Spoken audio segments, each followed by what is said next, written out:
Hi, and thanks for joining. I am Krista Rubin, nurse practitioner and AMAT Skin Cancers nurse. I thought today's quick clip could be about ways to protect yourself from the sun. And it's not all about sunscreen. There are many different ways that you can protect yourself from UV, and I thought I would just review some of those here. So, basics of just being outside. What are the things that you can think about? What are the things to be considered if you're going to be outside at an event, for example?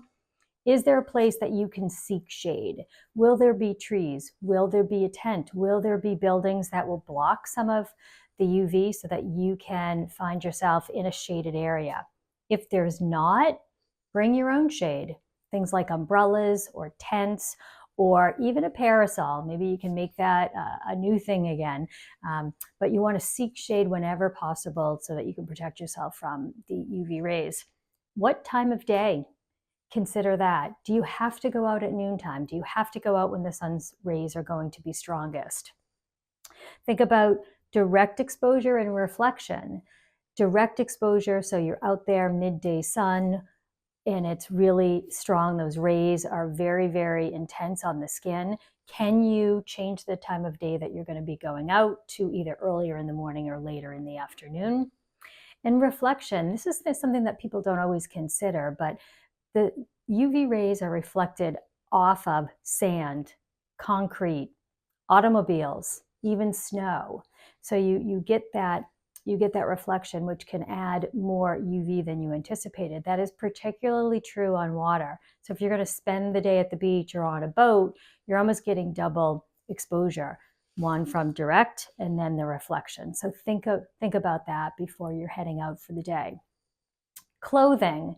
Certainly clothing is a major tool in the toolbox when it comes to UV protection.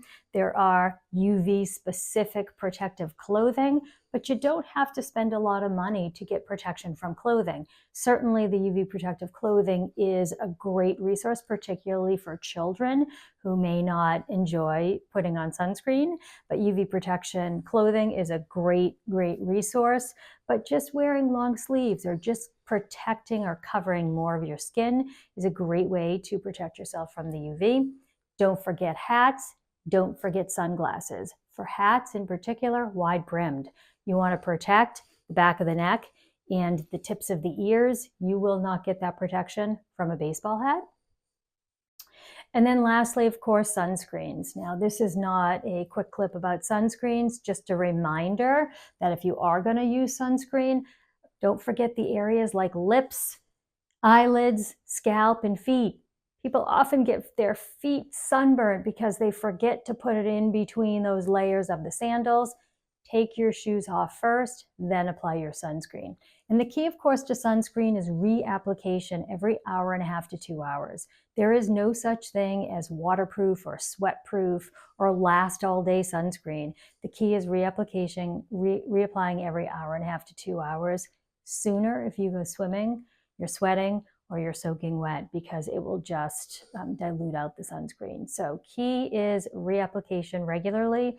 And all of these things together are considerations for ways in which you can protect yourself when outside with direct exposure to UV. I hope this was helpful. I'm Krista Rubin, a nurse practitioner and AMAT Skin Cancers nurse, and I hope this quick clip was helpful. Thanks for joining.